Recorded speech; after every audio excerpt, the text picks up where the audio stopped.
What's going on, guys? Quick video. So they actually just announced a developer update, and there's a bunch of Survivor perks that are going to be getting tweaked and changed, and I am super excited for this. The last time I actually had a lot of fun and excitement with DBD was when they did the massive perk rework like 2 years ago, where they changed a bunch of the perks, and then DBD became very interesting for me again because the perks changed. But anyways, we're going to talk about the new changes specifically to the Survivor perks.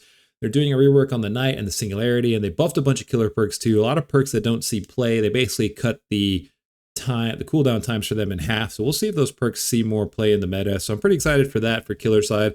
I don't play too much killer, so we're just going to focus on the Survivor perk changes here in this video. But starting off, autodidact. Decreased starting skill check penalty from negative 15% was negative 25%. Dev note. Autodidact can become very strong with some luck later in the match, but the large penalty often means it'll do more harm than good. We've toned this perk down to make it a little more consistent and improve its strength once you've built up your tokens. All right, I probably still won't use autodidact after this. So here's the thing, guys. It sucks to use a perk that debuffs you from the beginning, and then you have to earn the right to get the perk. So for example, like autodidact, basically, I think you need to get 1 or 2 tokens. I think each time you get a token, it's only 15% of a bonus to your heal speed. I might be wrong. I haven't used that perk in ages. But the problem with autodidact is that you started off debuffed, and you had to work your way up before you could get the perk to be actually a decent perk. And in the end game, maybe you have a pretty decent healing perk in the form of autodidact.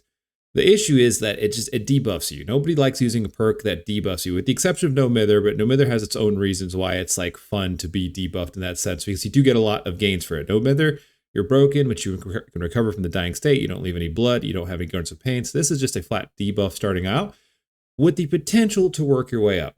Now, I think this is a step in the right direction. What I would rather them do is completely get rid of the starting skill check penalty, and then just decrease the percentage of increase you get to your healings for getting your skill checks right. Have the max still be the same, but have it not go as quick instead of you starting off with a decrease to your skill checks.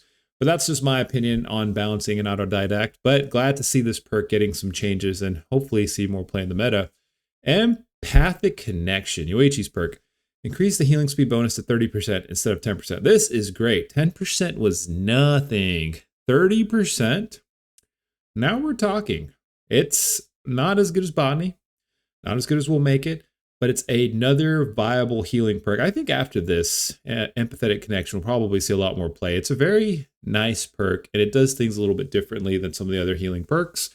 All in all, good to see this getting a buff. I don't think it's going to be anything groundbreaking, but I never wanted to use Empathetic Connection because 10% was not enough for me. That's basically healing someone with resilience, which is not even healing them quickly at all. But 30%, that's a noticeable difference, and you will actually feel the difference. So really glad that perk's getting a buff.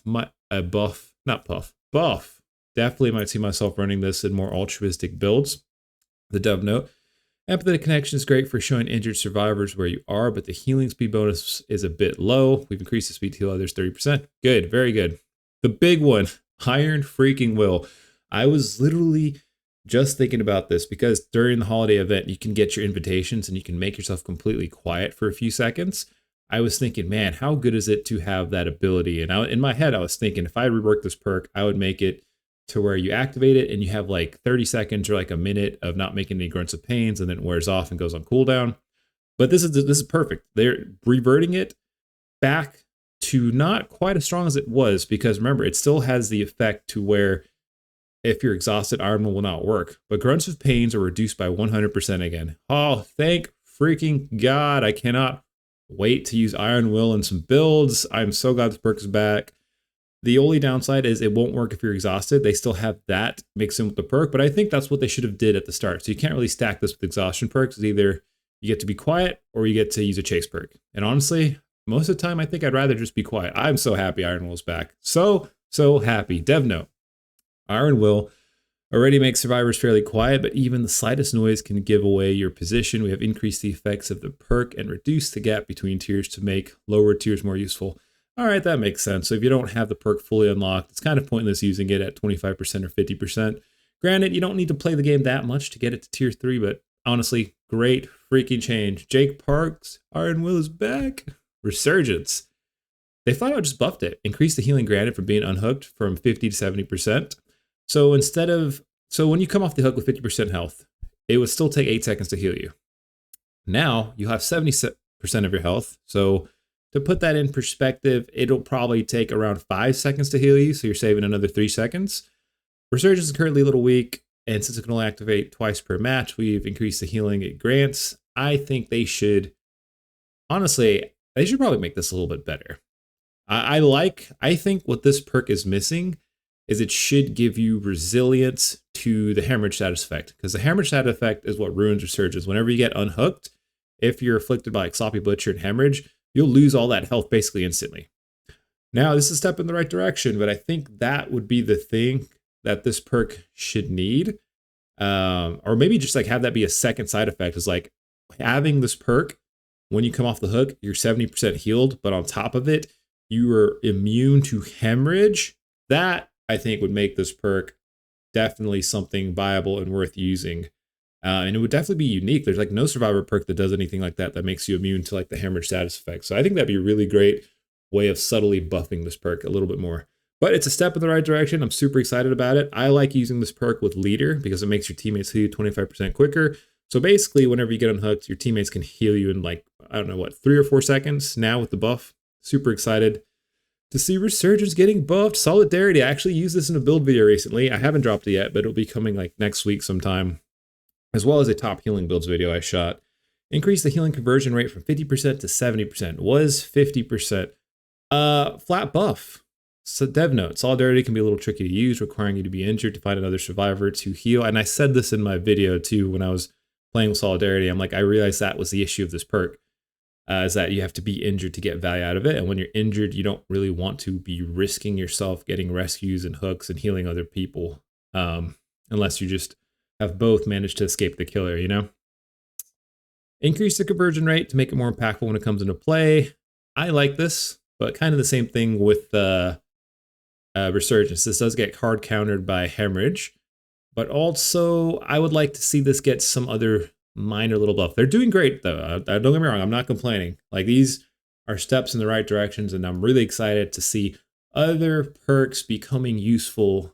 And that's always a good thing. I like where the game's going. This is good. This is good. Babysitter, and this is the last survivor perk they changed. Increase the duration of haste and pools of blood hiding to 30 seconds. It used to be 8. 8 seconds was useless. So now when you use Babysitter and unhook a survivor, they would usually get a haste boost to their speed, and they wouldn't leave any pools of blood for 8 seconds, which really wasn't that much time for them to hide and get away. And honestly, I think they left out some text here. I'm pretty sure Babysitter gets rid of that survivor's scratch marks too. I don't see it in the text here. I'll have to double check, but I'm pretty sure they don't leave scratch marks either. Wait, that would be huge though. That would be huge. Hold on, I need to look this up. I don't have my phone on me. All right, we'll follow up on that here at some point. But here's the thing. 8, even if it's just the haste, it's increased from 8 seconds to 30 seconds. This makes Babysitter a actual solid anti-tunneling perk now. I think it's better than Borrowed Time. The haste, giving whoever you unhook 30 seconds to get away from the killer. Also hiding their pools of blood, and let's not forget that Iron Wills can be back in the meta, so survivors will probably be quiet. This will definitely help whoever you rescue stay safe, and then you also get the extra effects of seeing the killer's aura for 8 seconds, so if you need a body block or something. But the fact that this is 30 seconds now is really great. It was definitely a bit of a weak perk, but now I can see this being basically like the new Borrowed Time. Dev note, Babysitter's duration was low, causing it not to provide much value before it ran out. We have extended its duration significantly to make it more impactful. I love this. This is a win for me. Super excited about Babysitter. Super excited about Iron Will. Empathetic Connection, Resurgence, Solidarity, decent changes. Autodidact, still underwhelming to me. And those are my opinions on the survivor perk changes. Anyways, guys, super excited to see them actually rebalancing and changing some of the perks. Yeah, this makes me really happy. Anyways, guys, short one today. Hope you guys enjoyed me reading the patch notes, and I will see y'all on the next one. Bye.